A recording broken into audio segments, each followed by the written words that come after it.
বরাতে নামাজ পড়ে কি, যে শবে বরাতের মধ্যে প্রথম রাকাতের মধ্যে কুল আল্লাহ শরীফ 9 বার পড়তে হয়, দ্বিতীয় রাকাতের মধ্যে 3 বার পড়তে হয়, এরকম প্রচলন আছে না?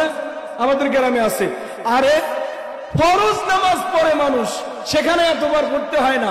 ওয়াজিব নামাজ পড়ে মানুষ, এতবার পড়তে হয় না।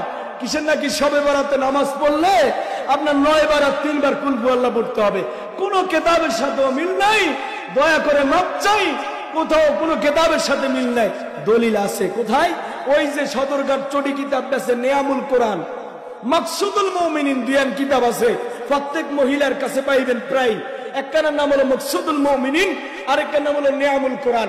এই দুইখান কিতাব প্রত্যেক মা বোনদের কাছে প্রায় আছে। আবার ওজিবা পড়ে গ্রামে গ্রামের মধ্যে, ঘরে গিয়া গায়া মহিলারা ওজিবা পড়ে এই নেয়ামুল কোরআন আর এই মাকসুদুল মুমিনিন পয়রা পয়রা শোনায়। ও মুসলমান, কথাগুলো ভালো করে বোঝার চেষ্টা করবেন।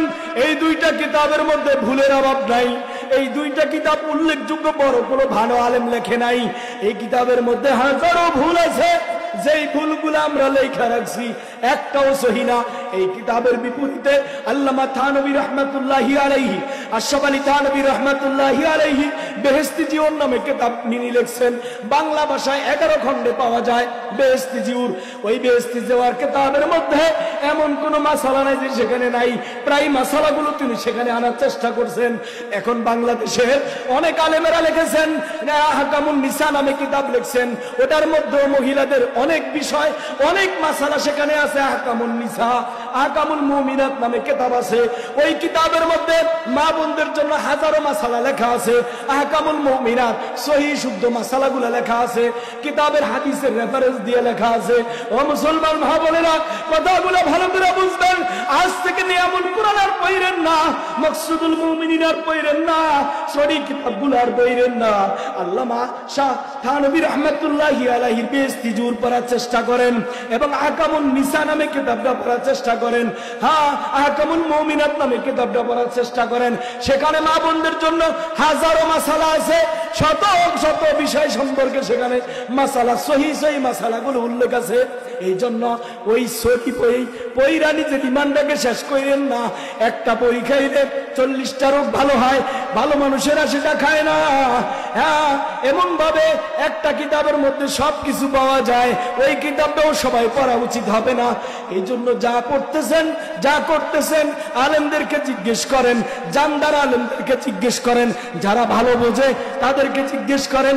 এখনো আমাদের দেশে মাস্তুরাতের জামাত, যেটা ওইটার কথা আমি বলছি না, ওইটা ভালো, ওইটা বড় হক। মাস্তুরাতের জামাতের ব্যাপারে কোনো সমস্যা নাই।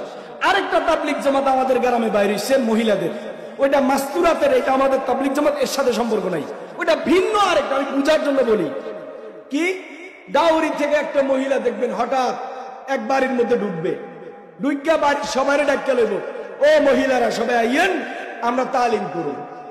বাস, এক ঘরের মধ্যে মহিলা একা সবাইকে নিয়ে তালিম শুরু করে। বিভিন্ন গ্রামে এই মাস্তুরাত, এই একটা তরিকা পাওয়া যায়। আমাদের দেশে যে তরিকাটা আছে, এক সপ্তাহে একদিন মা বোনেরা এক ঘরে যায়া, তাবলিগের মহিলারা যায়া সেখানে তালিম করে, ওইটা ঠিক, ওইটা কোনো সন্দেহ নাই। কিন্তু যেই মহিলাটা ওই বাজার থেকে একা, কুঞ্জিরাট বাজার থেকে একা, অন্য এলাকা থেকে একা আইসা বাড়ির মা বোনদেরকে সবাইকে নিয়ে তালিম শুরু করে, আপনি তাকে জিজ্ঞেস করেন আপনার সাথে পুরুষকে, আপনি এখানে আসার অনুমতি আপনার স্বামী দিছে কিনা, আপনি এখানে আসার আপনি কাকে নিয়ে আসছেন, স্বামীকে না ভাইকে, দেখবেন কিছুই বলতে পারবে না। উনি আইসা মহিলাদেরকে শাড়ি নিয়ে যায়, টাকা পয়সা নিয়ে যায়, চাউল ডাউল নিয়ে যায়। মা বলতে দেল নরম, ওরা মনে করে তো ভালো কথাই শিখায়, ভালো জিনিসে শিখায়, কিন্তু আসলে যে ভালো জিনিস শিখায় কি শিখায় না আল্লাহই তো ভালো জানেন। এজন্য তাবলীগের সিস্টেমে মাস্তুরাত এটা সঠিক, কোনো সমস্যা নাই। একা একা যে সমস্ত মহিলারা বাড়ি বাড়ির মধ্যে আয়া সাল্লাল্লাহ শিখায়, সাল্লাল্লাহু আলা মুহাম্মদ শিখায়, আবার এখন স্টেজ কইরা মহিলারা ওয়াজ করে, কি আজই হয়ে গেল। স্টেজ কইরা স্টেজের মধ্যে মহিলারা ওয়াজ করে, আল মারআতু আওরাতুন ফাইদা খরাজাত ইস্তাশরাফা শায়তান। নবীজি পরিষ্কার বলে দিয়েছেন, মহিলাদের তো ওয়াজ তো দূরের কথা, মহিলাদের আওয়াজ হলো সদর, সুতরাং এরা ওয়াজও করা যাবে না, আওয়াজও করা যাবে না। গ্রামে গ্রামে স্বামীর অনুমতি না নিয়া, ভাইয়ের অনুমতি না নিয়া, নিজের আপন জনের বাবার অনুমতি না নিয়া কোনো বাড়িতে একা একা তালিমের জন্য যদি আসে, জিজ্ঞেস করবেন যে কার সাথে আসছে, কেন আসছে, কিসের তালিমে আসছে। যদি সে কাউকে না নিয়ে আসে, স্বামীকে না নিয়ে আসে, ভাইকে না নিয়ে আসে, আপা হারামকে না নিয়ে আসে, তাহলে তার তালিম শোনা যাবে না।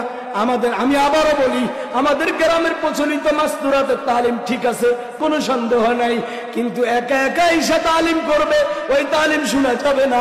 স্বামীর অনুমতি ছাড়া স্ত্রী ঘর থেকে বের হওয়ার অনুমতি নাই।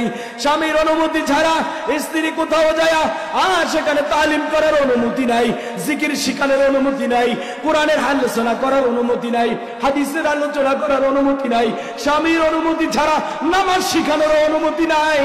ঘর থেকে বের হইতে স্বামীর অনুমতি লাগবে। ও মুসলমান, আমাদের গ্রামের দেশের বিভিন্ন মা বোনেরা বলে, আমি তো ভালো কাজে যাই, আমি তো দিনী কাজে যাই, আমি তো নামাজ শিখাইতে যাই। যদিও আপনি নামাজ শিখাইতে যান, হাদিসের মধ্যে নবীজি এমনও বলে দিয়েছেন, কোন নারী যদি নামাজে দাঁড়ায়, নামাজ পড়তেছে, ঘরের মধ্যে দরজায় আইসা স্বামী খটখটাইতেছে, দরজা খুলতে, এখন অনেক লেট হয়ে যাবে, স্বামী মনে কষ্ট পাইবে, নবীজি বলে দিয়েছেন ওই মহিলা নামাজটা ছাইরা আগে দরজা খুইলা দিবে।